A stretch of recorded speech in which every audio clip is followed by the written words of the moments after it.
Good evening, everyone. Welcome to this month's PotSoc webinar. We are very fortunate to have two esteemed guests with us this evening, Dion van Eden from Bula Environmental Services, and then Doug Cook, also dialing in from the Garden Route Botanical Garden. We will introduce our special guests to you shortly, but today is all about a webinar revolving around youth upskilling, and particularly the upskilling of youth in conservation and horticulture. Just a few formalities before we start. So you are more than welcome to post where you are dialing in from in the chat. It's always nice to see who's dialing in from different places across the country. And I already see there's quite a nice diversity, people dialing in from Durban, Mbombela, and a few other interesting places in the country. So thank you for joining us, and we hope you enjoy our webinar this evening. We'll have an opportunity or time for questions between every talk, but in the meantime, you're also welcome to post your questions in the chat. And then, as always, our webinars will be available on the PotSoc website afterwards for anyone to recap. Please, if we experience any technical issues this evening, just be patient. We will sort it out as best, but hopefully we don't anticipate any of those. So I'd like to introduce Dion van Eden and Doug Cook to you now. And I've asked each of them to just briefly contextualize where they're coming from and maybe perhaps why they are here today and also involved in this particular area of work that revolves around youth upskilling in the conservation sector. So Dion, maybe over to you, if you could just quickly introduce yourself. Hello, everyone. Dion van Eden. Been on the West Coast for a while, a good couple of decades. And when we started off, one of the biggest challenges in the field of restoration and rehabilitation was that we didn't actually have people that knew anything about it much. 35 years or 50 years ago, it wasn't something that was mainstream. So we ended up having to train people from the ground up, starting with what is now called the Green Village out at Langebaan at what is now the West Coast Fossil Park. So we trained the old mining community, upskilled them, and some of those people that we started off with are still with us today. And they now passing on the knowledge that they've built up over the years to the newer generations. I think it's actually quite exciting to see the development that you can achieve in people, as long as they're perceptive to the challenges, and if you manage to inspire them, it's actually very, very fulfilling to see what happens to them over time. So essentially, that's why we're into it. We're not really a formal training organization, but we end up, when we work, say, for instance, in the Richtersveld, we train people from there. When we work in Agulhas, we train people from there. Depending where we go, if we go into the Karoo, we do the same thing. We take key competence, train up locals, leave them with more hope and more skills. And that's essentially what we do. Thank you, Dion. Thanks for that. Yeah, Dion mentioned is situated on the West Coast, and they've got some really big projects with Bula services going on that side, of course. And I like, Dion, that you use the word inspire. It really is about creating that energy and inspiring others. Doug, I don't know if you can unmute yourself and then quickly give us an introduction from the Garden Route Botanical Garden side.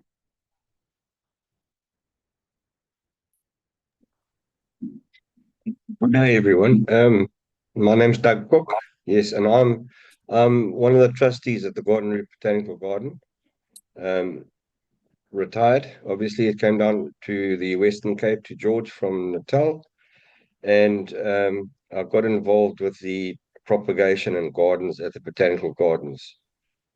Obviously, during COVID, the garden took a big strain because it was a privately run garden, but we are busy building it up to sort of botanical standards. and we started with building a propagation unit that's now 2,000 square meters and now going to double its size to 4,000 square meters. And that is to enable us to get material, to grow material for the gardens, as well as to people like people that are doing rehabilitation and environmentalists and landscapers and that sort of thing. So we can try and introduce more indigenous and less of the exotic stuff. But yeah, so I've just come from a trust meeting now, and it's a wonderful opportunity to sort of put things together, to see something in a terrible state 5 years ago, and now to see where it is today. And thanks very much to our donors and sponsors who have been very generous with their funds in upgrading the propagation, and also now we're developing the Outeniqua bed, which will represent the flora of the Outeniqua Mountains. So yeah, that's what we're about. Thank you, Doug. Yeah, really nice introduction. Also, for those of you who haven't visited the garden, Root Botanical Garden, I'd encourage you to put that on your bucket list. And as Doug said, they've got a really sizable propagation yard and all sorts of things going on there that I'm sure he will tell you about a little bit later in the webinar. So thank you, Dion and Doug. We'll return to you guys shortly. But I would like to, before I start my talk or introduction today, I just would like to say I have a couple of thank yous up front that I would like to share with you. And especially I'd like to thank, I'm repurposing or upcycling a few slides that was generously provided by some of our project team, especially our project coordinators, Kaylee Murray, and also Tevin Adams and Yondela Ikwadala.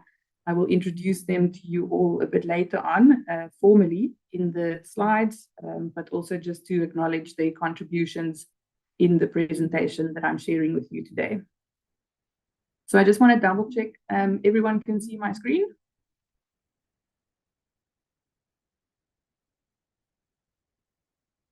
Yes, we can. Thank you, Dion. Yeah, I'm getting a thumbs up. Okay. So a lot about what I would like to spend time on today and to really share with you is WATSOC has embarked on a really exciting project. And the project is called Protecting and Restoring South Africa's Natural Heritage. It's in partnership with SANBI, and the funding is largely from the National Lotteries Commission. But we also work very closely with our SANBI partner program, CREW, which is a WATSOC and SANBI supported program. And I think there's different parts of this program that I could potentially go into, but there's simply too much to get through, I think, in the time that we have today. And I've decided to focus, especially today, on the people's component. So really the 5-letter word that is standing out today is youth, and the upskilling and activities that we have engaged with for this youth upliftment program that is a big component, a significant component of the project. And of course, also, I would like to share with you some of the partnerships that we are able to form during the course of the program. So just to contextualize the overall components of work and the outcomes, it's probably not a good starting slide for me because it is a little bit text heavy, which I apologize for, but I just would like to point out the 4 main components of our program. So the first one is very much working closely with CREW and strengthening citizen science work, where we hope to have youths and citizen science more effective or involved in identifying species, assisting with data capturing activities, and also a bit of mapping. Then the second component is really what I would focus most of the slides and the information I will be sharing with you is the upskilling of youth for conservation through certain restoration and monitoring activities. And this is really about creating youth or to create pathways for youths to have sustainable opportunities in the employment and especially in the conservation sector as such. You'll see that there's a third and a fourth component as well. And the fourth component links to the second component, which I will outline during the course of the talk. But it's really about, through the training that we're providing in the youth upskilling, we would like them to also be involved in the final establishment of biodiversity school and community gardens, and very much a process that we hope will be a co-creation with our youth partners, and also the public that could be involved. So just to emphasize, or to make it a little bit simpler, one of the key goals of the program is to increase biodiversity awareness and capacity building through citizen science efforts like the CREW program, and to have youth engagement in the conservation and horticultural sector, especially also thinking of the important plant area maps that we have. I'll touch on that in the next slide just to unpack that a little bit. But most of my talk, as I've indicated in the second bullet point, will really be focused on youth training, and emphasizing some of the nice feedback that we're getting at the moment, and the energy that's sort of building out in the program, because it only started quite recently in March, but we're already quite optimistic and positive about what the program holds for us. And then finally, just to make the link again to the biodiversity conservation and school gardens, where we would really like the youth to be involved in. So in terms of timelines, I guess you could divide the program into three major components. We've already gone through quite a bit of planning and recruitment, and at the moment we're finding ourselves in this horticultural and conservation training program that we are also sharing with our partners, as you've heard from Dion and Doug, and also Sandy and our other partner in the Overberg, the Nieuwejaars Special Management Area, unfortunately couldn't be here today, but I will be sharing some insights from their side as well. And then what we're hoping to achieve going forward in the next couple of months is to establish these biodiversity display gardens, and really to make that a really nice outcome and an effort for the youth to also be involved in. So what are these important plant area maps that I've referred to? I guess in the shortest way, it's embedded in South Africa's plant strategy, or the strategy for plant conservation. And important plant areas it's a spatial data layer, and it basically highlights natural or semi-natural sites with exceptional botanical significance. And this is used as a tool to prioritize threatened plant habitats for conservation and research purposes. And we've used the important plant area maps as a framework for youth training, especially for the group that we're hosting around Kirstenbosch, but it also applies to our other groups in the Western Cape. So all the activities that they are involved in, such as alien clearing, plant monitoring, and surveys, is basically embedded in this important plant areas map. So now I can go over into showing you just what the geographical picture looks like in terms of where we have POTSOC branches and where we have youth working with certain partner organizations. I would start with Kirstenbosch. So at Kirstenbosch, we are partnering with the Sandby Kirstenbosch Garden, and we have 10 youths based at Kirstenbosch. Our West Coast branch, or they like to be called Weskus, is represented by Vula, as you heard from Dion, and they are hosting 3 youth candidates as part of the 6-month training program with them in the West Coast area. Then we also have a group linked with the Karoo Botanical Garden in the Cape Winelands, and also in the Kogelberg with Harold Porter, as well as Southern Overberg. Our partner organization is the Nieuwejaars Special Management Area, and then in the garden route, as you heard from Doug, as our partner organization, the Garden Route Botanical Garden. This is just maybe a fuller picture of the different organizations that we're partnering with. And it's been really positive to engage with all of them and to have these youths start during the course of March with our various partner organizations and linking up in these different geographical areas. I think I've covered most of the first 2 bullet points, just to emphasize that our training component is for a full 6 months, but it also does include a garden development stage. And our youth are very engaged with conservation activities, as I've mentioned, such as alien clearing, plant identification and monitoring, and then also certain restoration activities with our BOTSOC branches and conservation partners.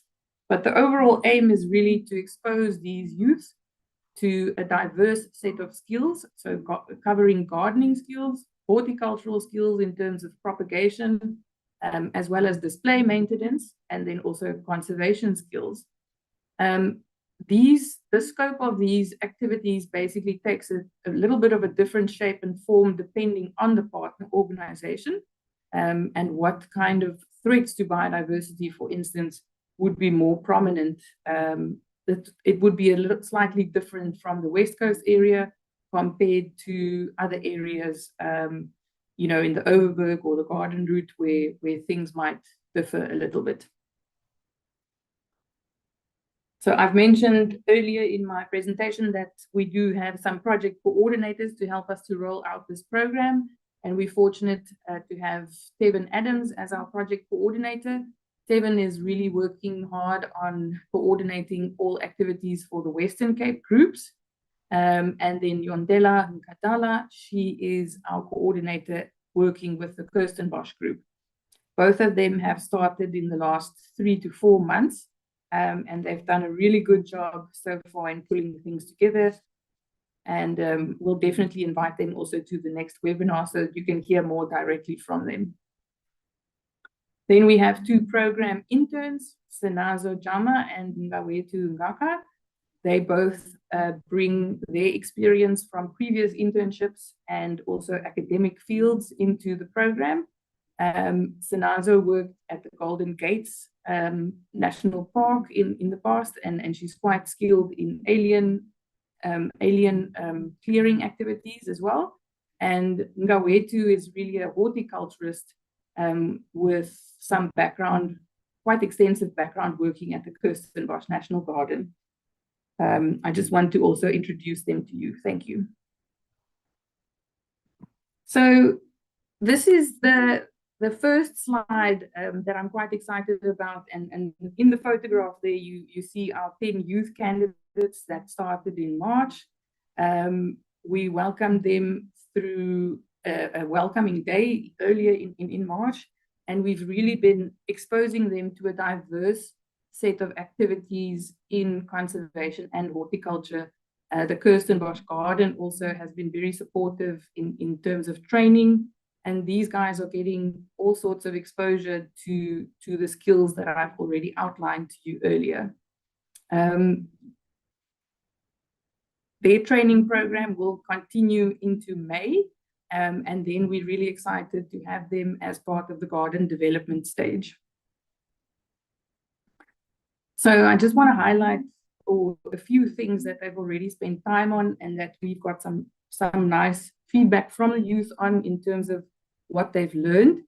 The first week they were spending as a 3 to 4 day training identification course with Wendy Hitchcock. And it was really interesting to see how Wendy worked with them, and also how they engaged with the subtleties of the fynbos vegetation, which we know is sometimes quite difficult to navigate and to really identify plants, even to genus, or sometimes especially sometimes to species level. But Wendy really pays a lot of attention and time to them, and also managed to get these wonderful drawings and artworks out, which basically forces you to look closely at all the features and characteristics of a plant. So I just thought that's a really nice output that came out of this workshop for them, and almost all of them would like to engage with Wendy again at the second opportunity in the training program because of the wealth of information and knowledge that they got to learn and got exposed to. We've also, with the Kirstenbosch group, they do usual landscaping or ecoscaping workshops on a Wednesday at a local nursery. And this is hosted by Cherise Viljoen. I think many of you will be familiar with Cherise's name. Cherise is a master horticulturist and also occasionally hosts our conservation webinars. And Cherise really takes an approach where, you know, they have to think about this concept or problem, if you like, of developing gardens, and they get themselves excited and immersed into this activity. And Cherise really takes them through the steps of how to approach this big concept of developing a biodiversity or a demonstration garden. The group is really working well together, and they're very engaged when they have their Wednesday workshops with Cherise. And then all of this is coming together, of course, in the fact that they would have to develop gardens, not on their own. Obviously, we'll support them, but they'll have to help us in co-creating these gardens and to make it really spaces that they can be proud of. So these principles of developing a garden is what we think is exciting and what they're spending a significant amount of time on in their training program.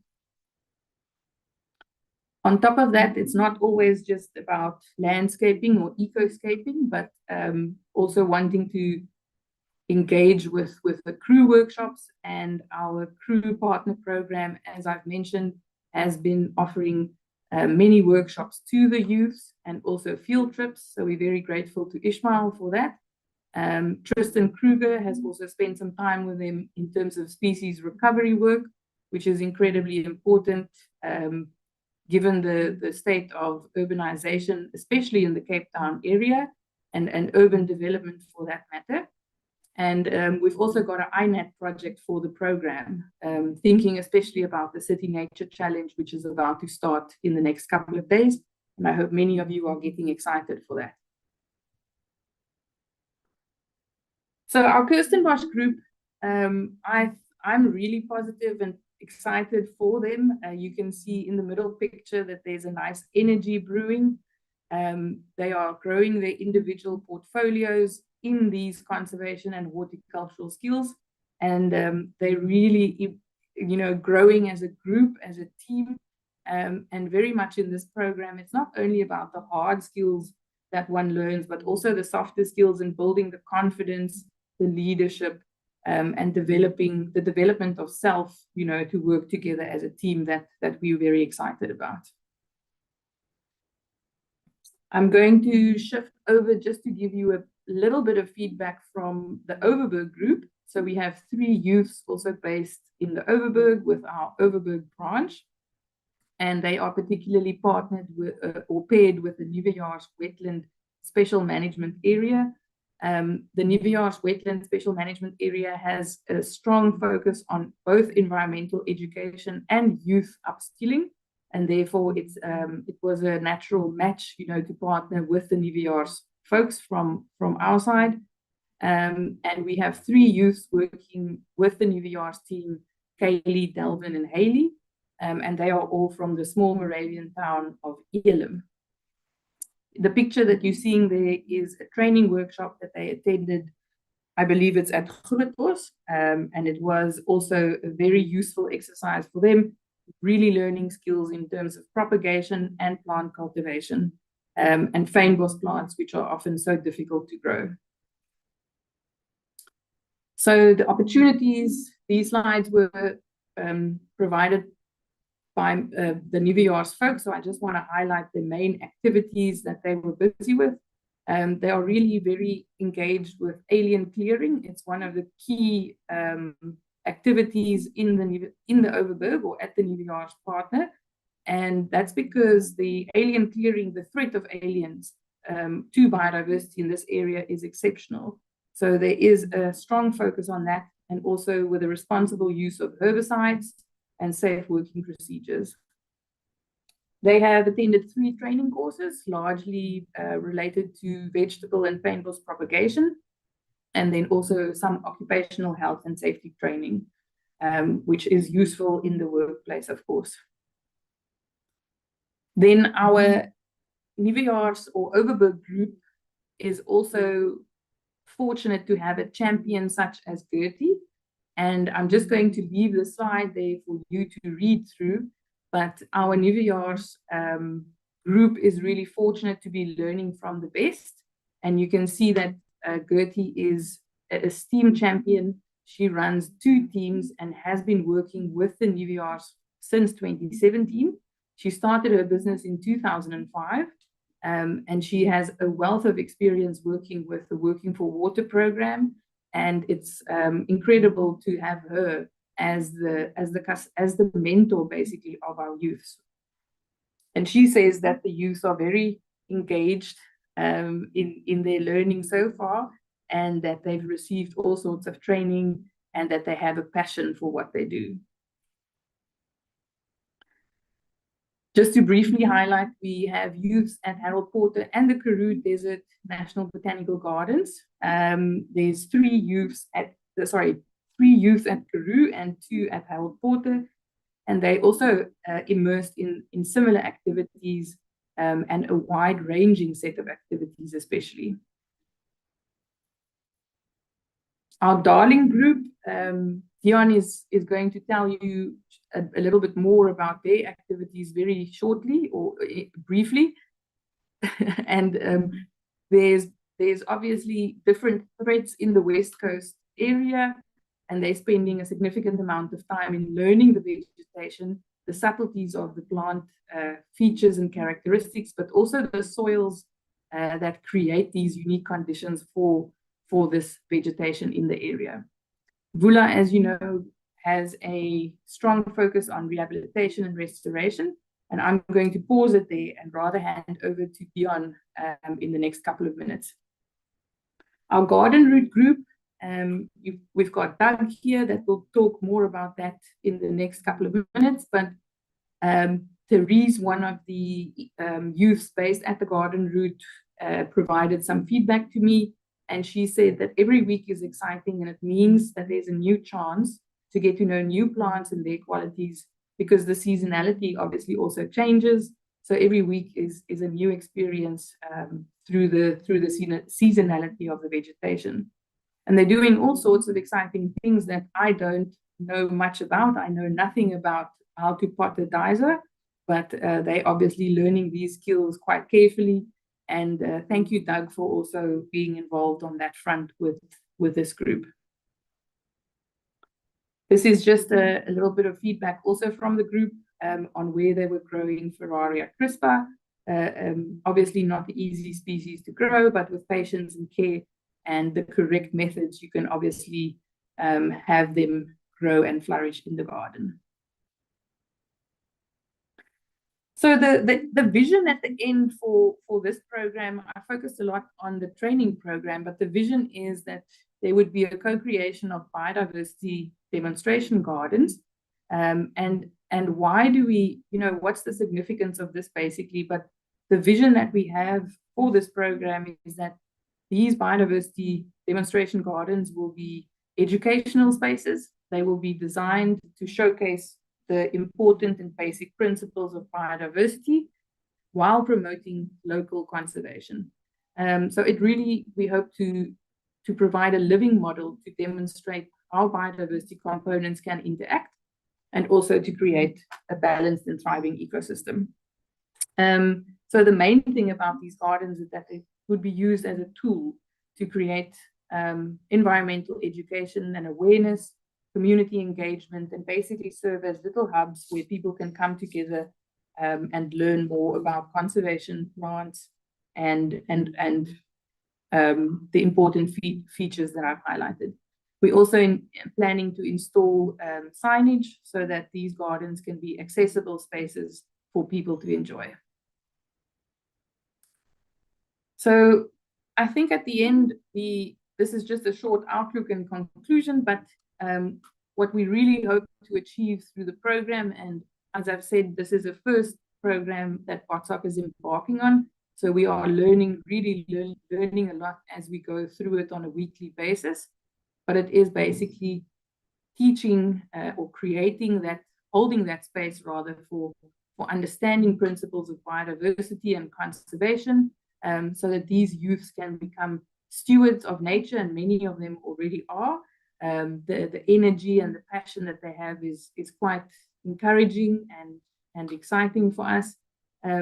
But I think for me, the third bullet point is really what we're hoping to achieve. So building technical and soft skills for these youths, not only so that they can grow plants or become, conservation minded folks or have employment opportunities, but that they also can cultivate the confidence to apply their learned skills. And I've mentioned some of the great teamwork and leadership skills that we're already seeing. So the goal of this program is really to provide a platform and to create pathways for these youths to better navigate the career for themselves in employment, and especially in the nature-based or the green sector. That is so very important in the current state that we are in with the biodiversity crisis. I'd like to say, I think I will pause there for the moment, and then just would like to thank our funders, partners, and programs that are involved, especially in the Kirstenbosch program, but also in other components of the program that I've highlighted to you.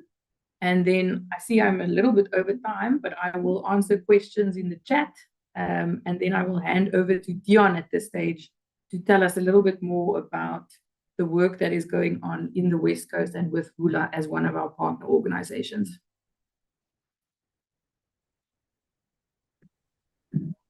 Thank you, Dion. Okay, thanks. I've sent a request to share screen now. Just tell me if you've got that. Okay, here we go. Just confirm you can see my screen. No. Yes. Oh, you can. Okay, cool. All right, that was quite some introduction. And it's a very wide-arching project, this. And because of the diversity in the habitat and the complexity of the fynbos and so on, our take on things on this side, and based on what is required in the long term, in terms of the knowledge and the skills and the valuable asset that people become once they understand what the bigger picture is really quite critical. So we started off, and in the beginning when but approached us about the potential to establish a biodiversity garden in town. We obviously jumped on it. We partnered with Darling Wildflower Society, of which I subsequently became the chairman recently, and we're using that vehicle to leverage essentially whatever is available to get to a point where we've got critical mass and we can actually proceed and take this initiative and turn it into something much bigger, because that is the objective. If you've got a short 6-month project and you walk away from it and there's nothing that you leave behind and there's no infrastructure, no support, no future with this, it actually becomes a bit sort of short-lived, and we're not interested in that. We really want to build this out to become a community involvement. We started with some of the stuff last year. I just want to see how to advance this. Oh, there you are. Okay, so I'm not too sure if I can move this tab. Does it, Bobby? Okay, there it goes. Thanks. Okay, so what we start with is recruiting people who don't actually generally walk in these areas, because it's absolutely not appealing to many people that are not initiated into it. But once you actually approach this and you see the Malgas lilies, and you actually start understanding how miraculously these things are in that habitat, you get excited about things and you start looking at the flowers, you're smelling the flowers, and that actually triggers excitement. And that's essentially what we need. We need people to feel excited about their natural heritage, because in future, these people are going to be the custodians of what we are looking after at the moment. So initially, we had 3 people. Ravon Tago got called up to go and to a previous casual position that she had as a full-time person. So she was with us for 3 weeks or so, and then she left. And then we are left with the team. Zykley Adams, Malik Jacobs, and Cassidy Herman. They've been stars in really assimilating with what's going on and what we are presenting them with. So the photograph in the center is where we've started taking out the rocks and doing the hard slogging work at the biodiversity park. And on the right side is in our nursery at Hopefield. From here, we serve the Darling projects, as well as the Elandsfontein Mine Restoration Project, which is a significant project. And we training them, and especially the importance of species diversity, plant propagation, and understanding what the spectrum of growing techniques and horticultural practices are. We do get some book time in. We were fortunate in that Peter Carrick, who wrote that ecologische restauratie handleiding van the Makoland. We were part of that process, and we trained the people of the Makoland in the Kleinsee area. And that book is absolutely superb. It's Afrikaans, so it's easy for the people to relate to it, it's to study from, and so on. And it's got very practical information. And so we're using that as a manual that we are working through. On the right-hand side is we're also starting to introduce them in the medicinal plants and harvesting Kankerbos and stuff like that. So it's a broad spectrum. But we started in Darling specifically last year, where we, through the outreach, trained a couple of kids, or learners as we called. So what we did was to try and get them at an early age to get excited about these things, because by the time somebody leaves school, what is in a lot of cases left us for sure. So we started with the kids in mind, and this is now Alderet Locke. She started with us 16 years ago, and she's transformed herself from a general worker into a position where she basically runs a nursery with propagation, with seed collection, processing at our nursery in Morningstar, which is next to the N7 towards Cape Town. And she then uses all the skills that she gained and generated over the years, and she passes it on to her team. And it's absolutely amazing to see how somebody like Alderet has flourished and grabbed opportunities and continues learning. So we put her through some formalized horticultural training, and diplomas and stuff like that. So, those opportunities are there. We've done it before, and the aim is to use this group that we've got to try and see if there's potential in them and interest among them, to actually take us further and to change their lives in the long term and devote it to something that is absolutely critical. So the object of the exercise here is really to create the output, which is the biodiversity garden. So this is a park which is situated in the middle of Darling. This is the main road. This road goes down to the sports club where the flower show is always hosted. And unfortunately, this 20-year-old attempt has never really flourished. So it's got 2 components. It's got a wetland out of a picture. Here we basically plotted the footpath or the footprint of the phase 1, which we are going to do with the interns at the moment. And we restricted ourselves to something that is achievable within the budget, within the time constraints, with the help that we can do. Because we want to do something that has got potential to demonstrate the impact successfully. If we're not successful, if this fails, nobody's going to believe us in anything. So it is critical from our perspective, and it's critical from the project's perspective as well. Darling Wildflower Society is contributing towards the funding. They paid for the earthworks that we've done. I'm subsidizing a lot of plants and seeds and capacity and supervision and that type of stuff. And then, of course, the interns are adding their stamp to the whole picture. So this is a wetland from looking up the park is on the left-hand side here, and the waterblommetjies and stuff is now, it's not particularly in a good state. We need to augment it. And as you can see, this is the initial plot when we were busy designing sort of very broad brushstrokes. So that design and the flowers of a local area that grows in the wetland after the, in midsummer and the giftless flowering, then that's a type of not romantic stuff, but visually totally exciting stuff we want to bring into the park as a part of a bigger picture, so that the use of a park for recreational purposes, and you can see this is the parking area is sort of south of the vertical or the bird's eye view. That parking area is frequently used over weekends, particularly by local community members, and they pack it in, they come and have a picnic and, just generally socialize. So if we can upgrade this very highly visible park, we're going to get a lot of interaction, and it creates a great opportunity for us. So we started with a design, and it's, my biggie rough.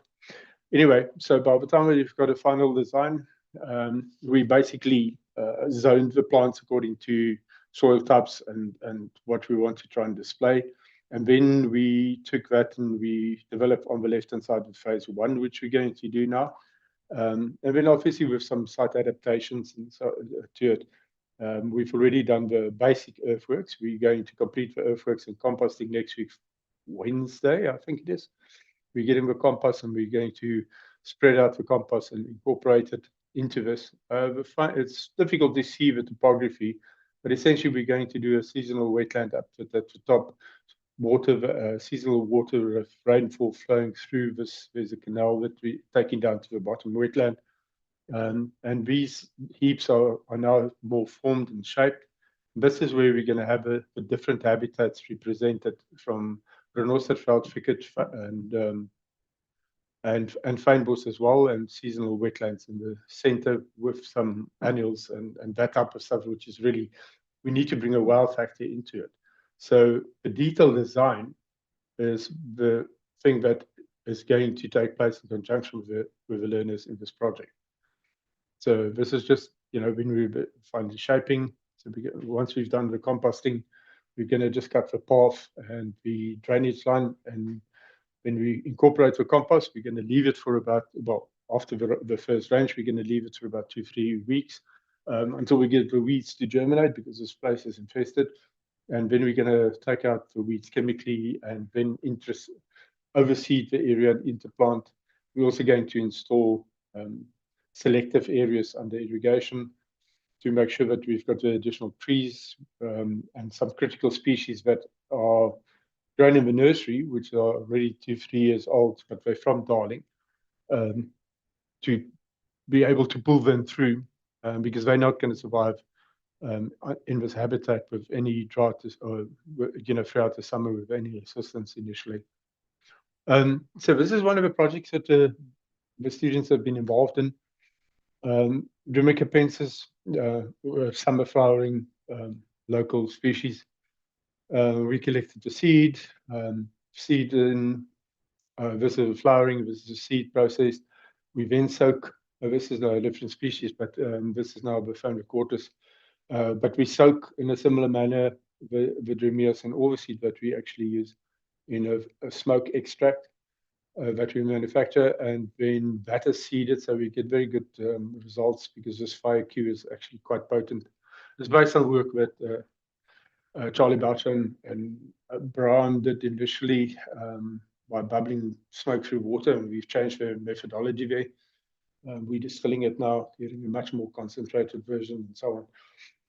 Anyway, this is the spectacular palette that we've got to work with. We are just so blessed with this vegetation in Darling. It is just so spectacular. And one of the areas that we've got, which is the source material for a lot of what we are using, is the Renosterveld Reserve, which is across a road from the school, the primary school on top of the hill in Malmesbury. We started from the botanical side, from the Darling Wildlife Society. I'm in charge of the maintenance and development of the parks.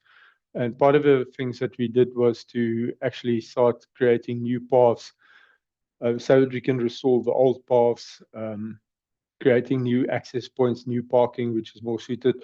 And then also, because these fire breaks, we changed the layout from this horrific sort of random stuff. We changed that and we went into something which is more conducive, less erosion prone. And then we also brush cut a whole section. So this is the whole area that was brush cut. And the reason for that is that the felt is so moribund and we can't put a fire through there because it's just too expensive and inaccessible to really do that. And we looked at the resources and decided, no, we rather cut it. It's a fraction of the cost. But now it also represents the situation where, it might pretty well, very much just regrow to what there was unless you actually stimulate the residual seed back. So what we are doing tomorrow with the interns is we've designed trials where we're going to use 3 different concentrations of fire grow or the smoke extract. And we've got a control in the replicates and the different concentrations. So this is going to be part of a application monitoring. They've worked with the machine. They know how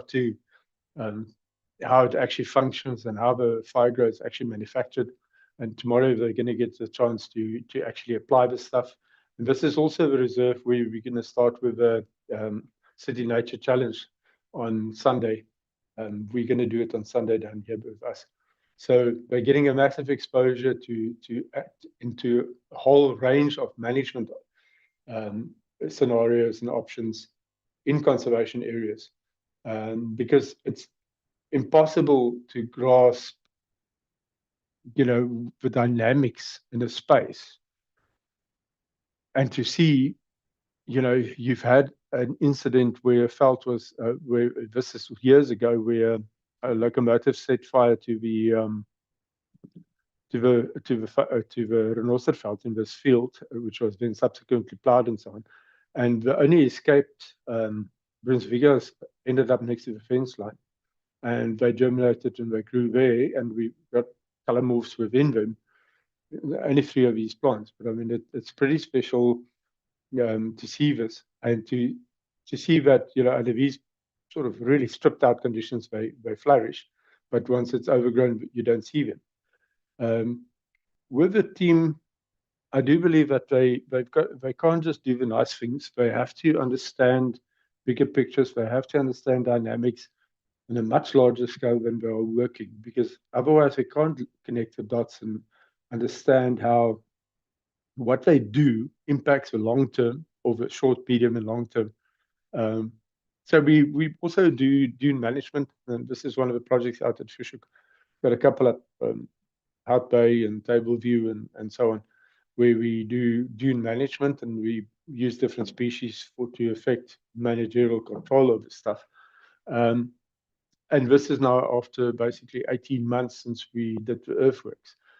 This is all seed-based restoration at the back, and in the front we use a technical species, which is Marum, which is listed. We've got permits to propagate and to use this stuff, but it's none of the indigenous species can survive under those critical conditions. But so we try and expose them to a bigger spectrum of stuff than just like just the local stuff. I think it's necessary to open their minds so that they can see, this is Apulus Flay, local in Darling. I mean, this has got some spectacular radiata species in the area. This is now being surrounded by a housing estate, so it becomes pretty much exclusive. Nobody's going to access it. So what we want to do is it used to be, what was the species name? I forget now, but I think it's a Senecio now, Aquaticus, if I'm correct. anyway, it's a herbaceous floating aquatic that occurs in this pond and a few other ponds in the region, but it's endangered species.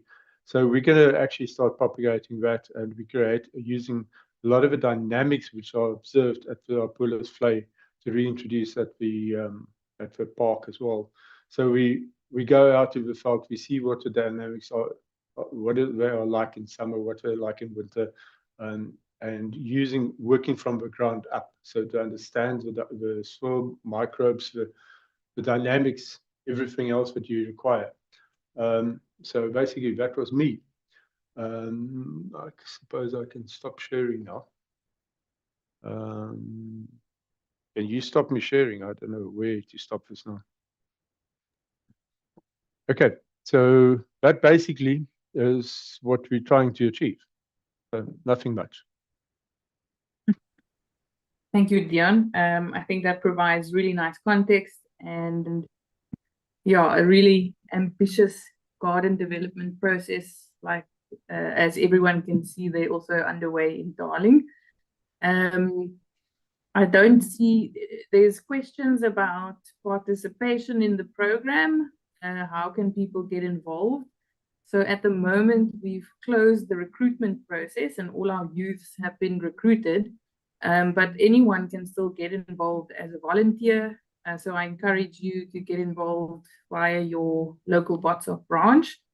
I'm sure Dion wouldn't mind if you contact or get in touch with him and his team also, especially if they're doing something on Sunday for the City Nature Challenge.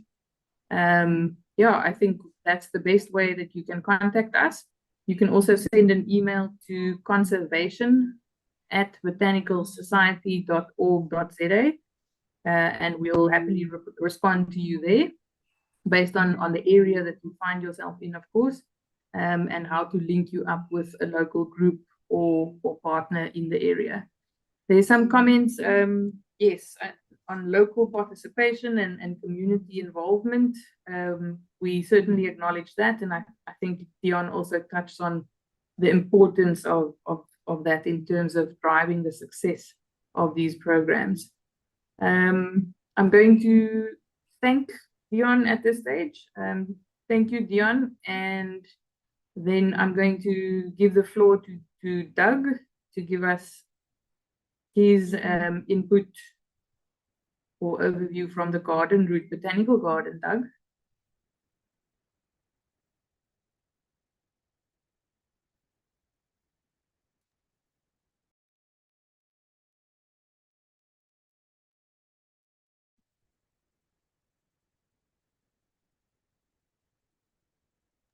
Hi, Doug, your camera's on and it's all good to go.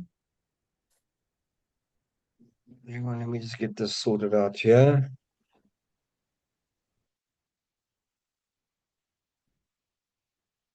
Right. Certainly the Garden Route Botanical Trust would like to extend our heartfelt thanks to the Botanical Society for allowing us to participate in what I think is a wonderful initiative. I must say that, as I said earlier, the garden is going through quite intensive development, and the propagation at the moment is the hub of that development, because we need to grow plants from in the propagation to obviously to supply the garden. It means to some extent also going out and collecting wild stuff for the specialized gardens and bringing back cuttings and seed from wherever we can locate it within the garden route and have accession plants to go into the garden. So I just want to mention that we only have 3 permanent workers working in the propagation unit. But we all work with nicknames. I know we all got nicknames. It's somebody started that, and we have these nicknames. So we've got Zilly, whose real name is Hortensia. She's one of our propagationists.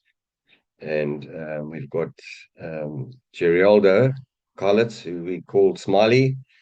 And Then there's Tani Maria, who's been with propagating for about 15 years now. And she's really sharp. She's the head of propagation. I volunteer. I go in there 3 days a week. And to give my advice, I've been in the nursery game for about 35 years up in Natal. It took me a bit of an adaptation to get used to all the famous. But we had various people come in and show us and offer their services voluntarily on how to propagate. So, yeah, that's all going well. But as I say, we work on these nicknames. So I want to just introduce you briefly to the three people that we have, and they're wonderful, wonderful students. We've got Gerald Fluffy. His nickname's now Fluffy de Villiers, and he was given the name Fluffy because he should have said Fuzzy, but he said Fluffy, so that's now stayed with him. He's 30 and he's married, and he likes running and swimming, and wants to, at the end of his project, start a landscaping business in Pakelstorp, where he lives, which is not, it's about 5 or 6 k's from George. Then we've got Lawazi General Njele. Njengele. Okay, sorry. His uncle is a general in the army. So when he was telling us the story, we've now nicknamed him General. He's 25. He not employed at the moment. He's from Middelburg in the Eastern Cape and has now moved to Tembeletu. And he's looking for full-time employment, but he is also considering starting his own garden maintenance service once this project is finalized.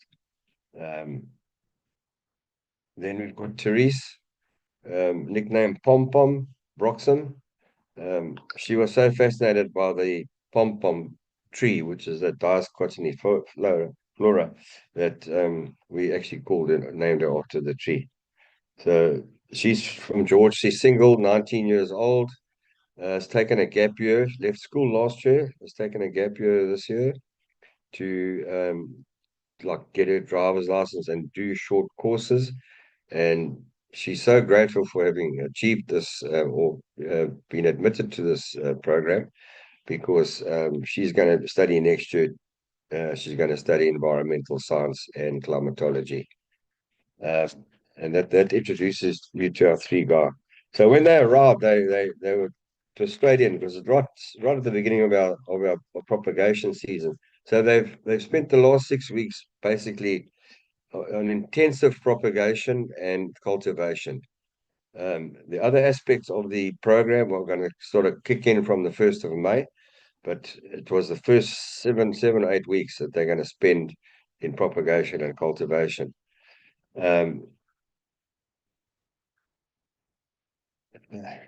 So the training that they've received to date, and as I say, it's been mostly on the propagation and cultivation, is showing them how to harvest seed. It's the harvesting of the seed, the treating of the seed.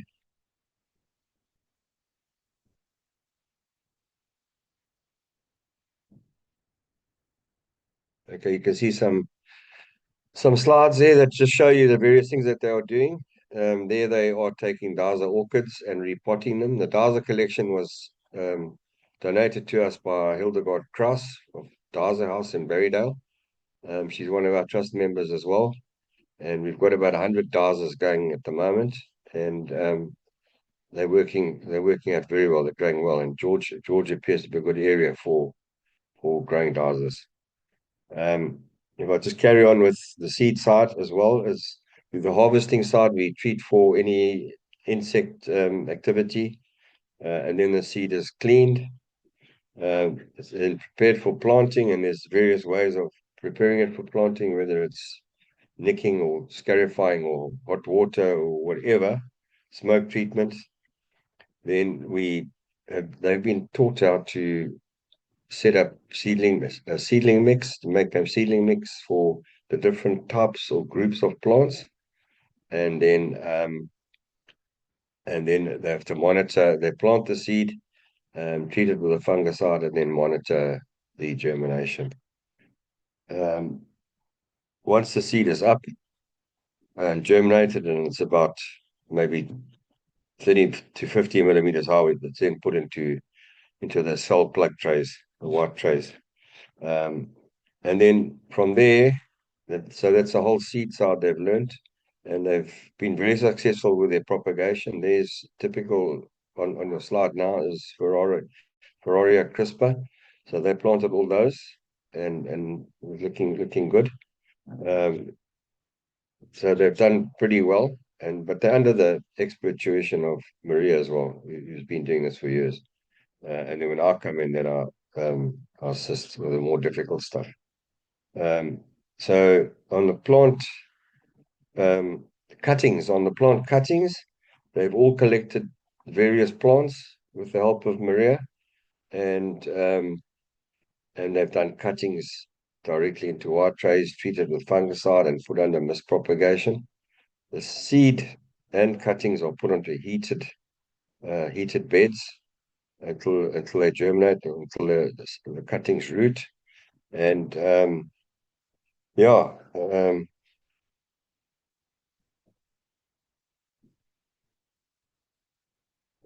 obviously the rooting hormone is applied. The protea and fynbos cuttings is a different. You'll see there. That's Chasmanthe on the slide at the moment.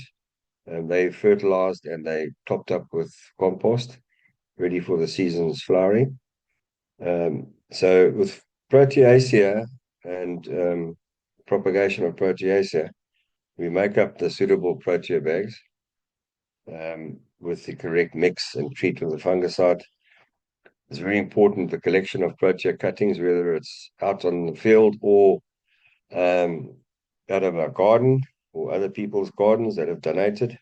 We take protea cuttings to a suitable length, and then we store them in these sort of supermarket cooler boxes with an ice brick for transportation. We'll dibble a bit of water on the leaves just to keep not the humidity up. And then when it gets back to the propagation unit, we do a cutting, and which is done in a special way. It's dipped into the hormone, and it is placed in a bag. We do the same with fynbos. I mean, the fynbos cuttings are no longer than about 20 millimeters. So you see these minute little plants, and then a year later, you see something that's 150 millimeters high. It's incredible. They spend a lot of time on plant care, housekeeping, and hygiene. They've been taught all the basics of plant care in terms of weeding and keeping the nursery floor clean, trimming of the necessary plants, sweeping the nursery floor, keeping production platform neat and tidy, and watering and irrigation. And I must say, being thrown into the deep end when they first arrived. They didn't know what they were in for initially, but they've got into the swing of things now. They're learning plant names nicely. It was a bit of a struggle at first to get all these scientific names known to them. They're calling agapanthus. I said the easiest way to learn agapanthus is just think of Aggie's panties, and now they've all got it. So we have quite a bit of fun. It's a very, very tight team that we've got. It's almost like a family. So and they fitted in very, very well. So we do a lot of production planting, which is taking from your cell plants, your cell plugs, into bags or pots or whatever. So we do a fair amount of that, which is production. We currently have a capacity on the production platform of 25,000 plants. And in the propagation phase, we have roughly 15,000 plants at any one stage. So they've been shown how to make up the various mixes, either for protea bags, which you see on the slide now, or the general compost. I've taught them about pH, seedling mixes, and the various mixes, acid mixes for the proteas and stuff like that. And then we've identified at the end of the month, starting in May, we've identified a youth development center in Tembeletu called Inkobeko Science Center. This school is developed to promote science and maths within the disadvantaged community. And there's about a 450 square meter area that they want landscaped. So for instance, all their rainwater is diverted through downpipes underground to a wetland. So these kids are going to be, these students are going to be developing a number of biomes within the 450 square meters. So the one that we've identified obviously is where the water outlet is, into this sort of a shallow basin area. That's going to be a wetland area, followed by they want a vegetable garden, and then a fynbos area, a thicket, and yeah, there's 4 or 5 biomes. They haven't finally decided on exactly what. The students have been out there, they've had a look at the site, and we're going to get them to start designing the layout, and then we'll start implementing. So May, June, they can implement and maybe complete that project. And then, yeah, I think we'll carry on from there.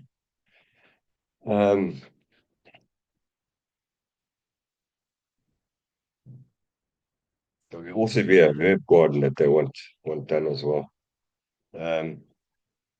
So we were doing a development, just a layout basically of a homeowner's house in Glentana, on the seafront.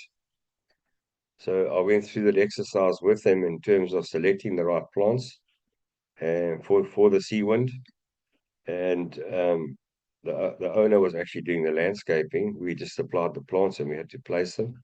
And because he had a beautiful sea view, the students were taught not to put anything that's going to grow and spoil the sea view. But on the left-hand side, it was sort of the next door neighbor and a bit of a bushy area. So there we put like beach aloes and stuff like that. So we made it a water-wise, sea-wind hardy garden. So they were involved in placing all those plants, and Christian was with them, and he showed them how. Christian, sorry, is our curator.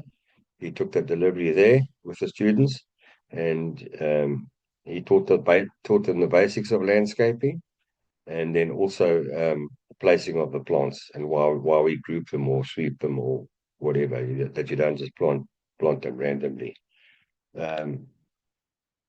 Yeah, as I say, they've had a very busy 6 weeks. But it's been fun. Put it that way, it's been fun, and they've learned a lot. There's still a lot left in the next few months.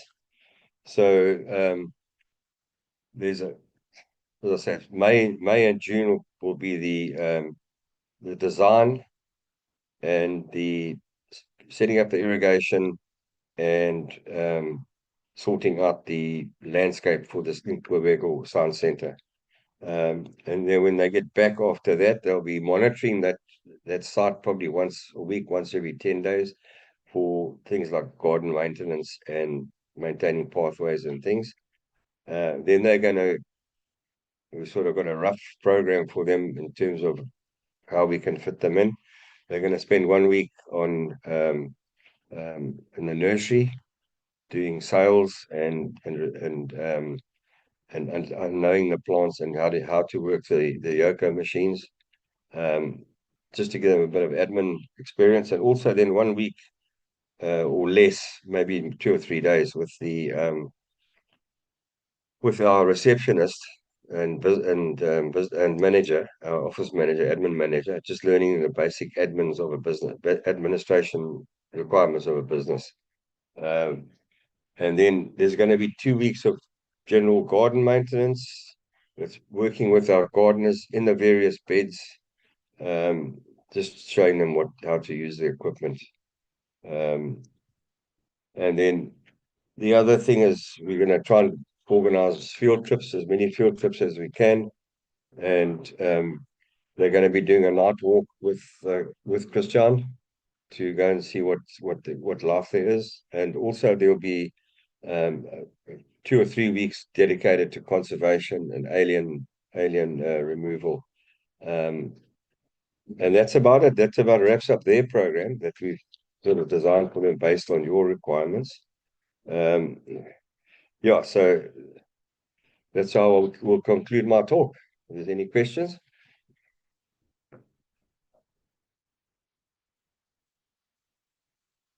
Thank you, Doug. Thanks for that nice overview of your youth candidates that are based with you and also the activities that they've been engaged with. It looks terribly exciting, and I'm sure they're learning a lot. There is maybe one question for you, Doug, that you can with.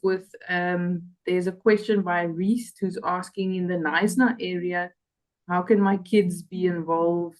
I just lost the particular comment now, but basically asking, how can children or kids become involved in the Knysna area, because everything is overflowing of house building and urban development, and natural green spaces are getting destroyed. I don't know if you have any pointers, perhaps, for East. I think this is also a phenomena of people sort of mass migrating to the Western Cape. I mean, I'm from Natal, and half the people that live here from out of George. But so you've got this mass migration, and it's destroying the habitat. And you know, we're just trying to save as much as we can, but there's only so much we can do being a private botanical garden.